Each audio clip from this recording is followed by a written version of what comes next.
അൽഹംദുലില്ലാഹി റബ്ബിൽ ആലമീൻ വസ്സലാത്തു വസ്സലാമു അലാ അഷ്റഫിൽ മുർസലീൻ വഅലാ ആലിഹി വസഹ്ബിഹി അജ്മഈൻ.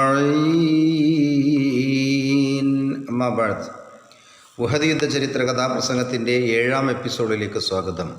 അബൂ സുഫിയാനും സംഘവും 3000-ഓളം വരുന്ന സൈന്യം, കുതിരകൾ 200-ഓളം കുതിരകൾ, ഒട്ടകങ്ങൾ കണ്ടമാനം. സുബ്ഹാനല്ലാഹ്, എല്ലാവരും കൂടി അള്ളാഹിൻ്റെ റസൂലിനെ ബദറിനെ പ്രതികാരം ചോദിക്കാൻ വേണ്ടി പുറപ്പെട്ടിരിക്കുകയാണ്.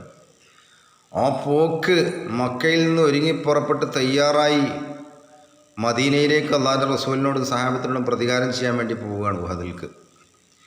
ആ പോക്ക് കണ്ടാൽ എങ്ങനെയെന്ന് മാപ്പിളക്കവി സമ്രാട്ട് മൊയ്ൻകുട്ടി വൈദ്യർ പറയുകയാണ്.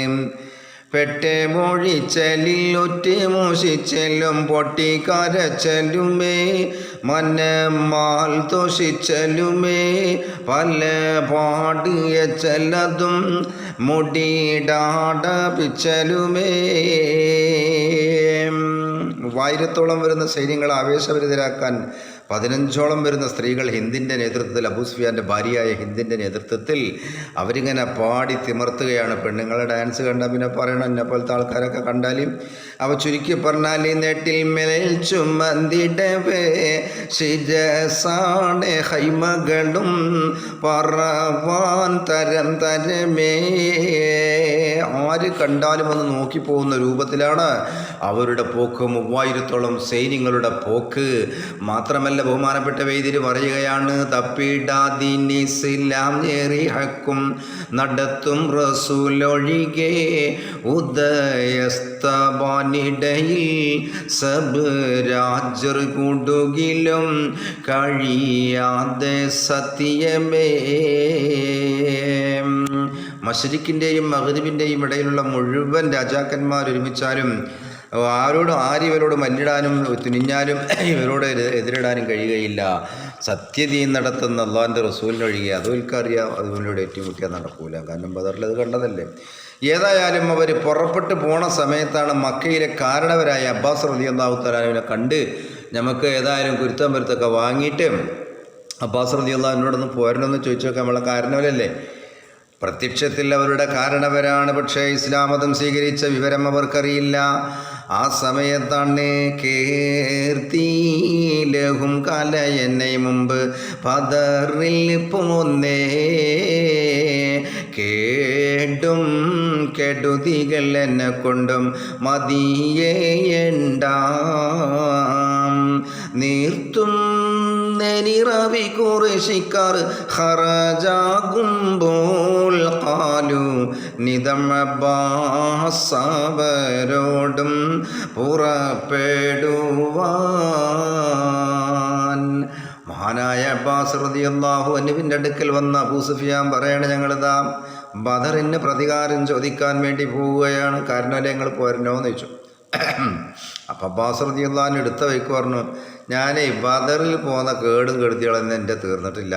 നിൻ്റെ ഒറ്റക്ക് മാത്രമല്ല ഞാൻ ഫിദിയ നികുതി കൊടുത്തത് മമ്മയിന്, നിങ്ങളെല്ലാവരും പാടിയും കൊടുത്തിട്ടാണ് ഞങ്ങളെ വിട്ടുവിടുന്നത്. അതിൻ്റെ കട ഇപ്പോൾ വീടിയിട്ടില്ല. ഇനിയൊരു യുദ്ധത്തിന് മട കുട്ടികൾ പോയിക്കോളി എന്ന് പറഞ്ഞു. അങ്ങനെ ഓർത്തിട്ടൊഴിത്തവർ പുറപ്പാടും ഒരു കാനങ്ങൾ വിവരം ഉടനെ ബീ കാറിവാൻ താതും നീട്ടിനാറും. അബൂ സുഫിയാനും സംഘവും 3000-ഓളം വരുന്ന ആളുകൾ ഉഹദിനെ ലക്ഷ്യമാക്കി പോകട്ടെ.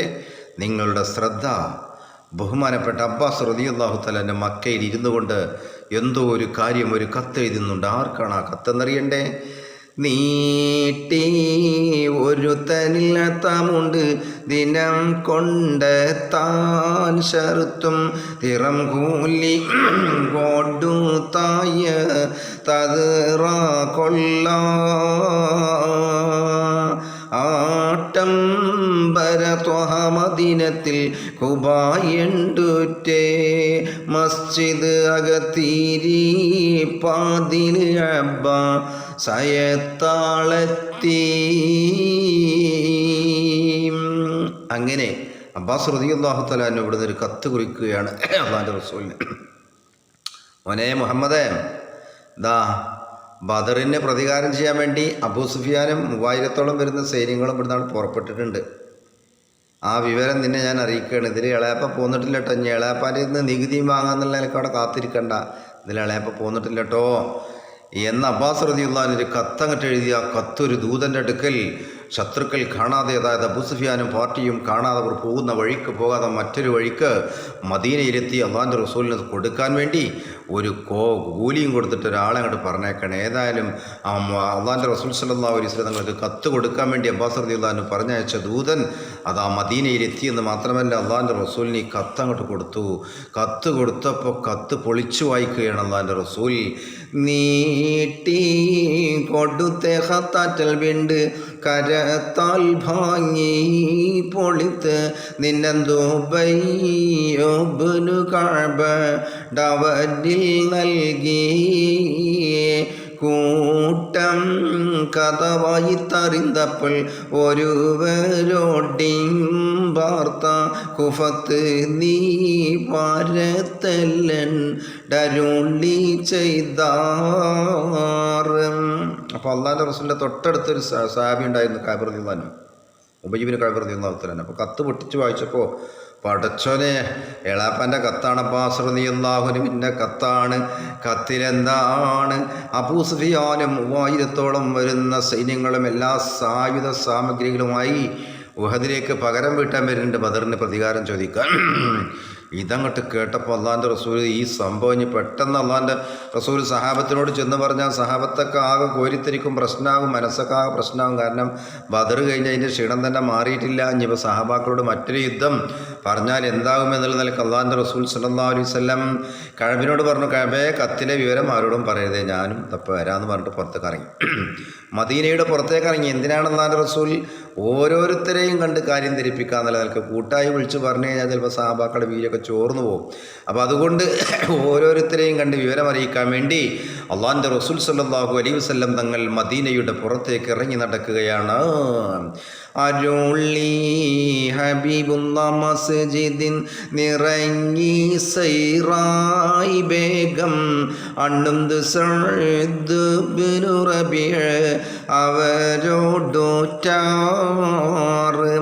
ഇരണം ഖുറൈശികൾ ശവ്വാലാറും ദിനം ഖമീസിൽ ഖറജു എന്നും വാർത്ത സകലം കേട്ടുരത്തവർ താൻ ഇരിക്കും കൊതി വിട്ടി പരനണെ ഇതൈ കാര്യം ഹൈറായി ഇരിപ്പ ഞാൻ കൊതിക്കുന്നു റസൂലുള്ളാഹേ.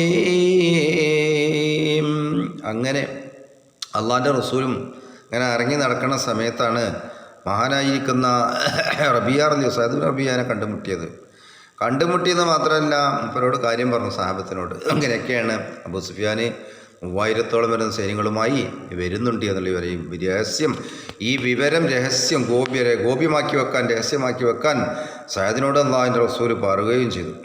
ഇനി ആരോടും മുണ്ടണ്ട, നമ്മൾ സംസാരിച്ച വിവരം ആരോടും പറയണ്ട. അങ്ങനെ പോയതിൽ പിൻസാഴ്തണ്ടവർ തേവി അണുന്ത് മൊളിന്തവരിൽ പോരിശ കണ്ടരും ഉങ്ങളും ചിന്തിയ ദന്തനിൽ ബിണ്ടിടുവീൻ. അപ്പോൾ സഅദ് റളിയല്ലാഹു തആല നോട് ഈ സംഭവം നബി പറഞ്ഞിട്ട് സഅദ് റളിയല്ലാഹു അൻഹു നബിയുടെ അദ്ദേഹത്തിൻ്റെ വീടിൻ്റെ മുറ്റത്ത് ഇങ്ങനെ നിൽക്കുകയായിരുന്നു. അപ്പോഴാണ് നബി കയറി ചെന്നിട്ട് സഅദിനോട് ഈ വിവരം പറഞ്ഞത്, രഹസ്യ വിവരം പറഞ്ഞത്. അപ്പോൾ സഅദ് റളിയല്ലാഹു അൻഹു പൊണ്ടാട്ടി വന്നിട്ട് ചോദിച്ചു, അല്ല എന്തായിരുന്നു ഇപ്പോൾ നിങ്ങൾ ഇത്ര കാര്യമായിട്ട് നബി നിങ്ങളൊരു സ്വകാര്യം പറഞ്ഞിരുന്നു എവിടെയെന്ന് ചോദിച്ചു.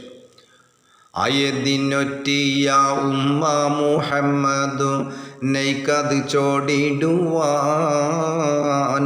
ആവശ്യമില്ല എണ്ടുറ്റതിൽ കാലത്ത് ഞാനത് കേട്ടടവേ. ആ സമയം സഅദ് റളിയല്ലാഹു പെണ്ണുങ്ങൾ ചോദിച്ചു, പൊണ്ടാട്ടി, അല്ലെങ്കിൽ എന്ത് നിങ്ങൾ നബി ഇത്ര വലിയൊരു സ്വകാര്യം പറയുന്ന അവിടെ ചോദിച്ചു. മുറ്റത്ത് നിന്നിട്ട് എന്തേ സ്വകാര്യം പറഞ്ഞു ചോദിച്ചു. പോടി അവിടെ നിജ്ജനെ പണി നോക്ക്, ഇജ്ജാരാ ചോദിച്ചാൽ ഞാനും അല്ലാഹുവിൻ്റെ റസൂൽ എന്തെല്ലാം പറയും. ഉടനെ തന്നെ സഅദ് റളിയല്ലാഹു അൻഹുവിനോട് പെണ്ണ് പറയുകയാണ്, ഭാര്യ പറയുകയാണ്, നിങ്ങൾ പറഞ്ഞിട്ടില്ലെങ്കിലും ഞാനത് കേട്ടുക്കണു. സുബ്ഹാനല്ലാഹ്, പറ്റിച്ചല്ലോ. ഉടനെ തന്നെ മഹാനായിരിക്കുന്ന സഅദ് റളിയല്ലാഹു തആല അൻഹു എന്താണ് ചെയ്തത്?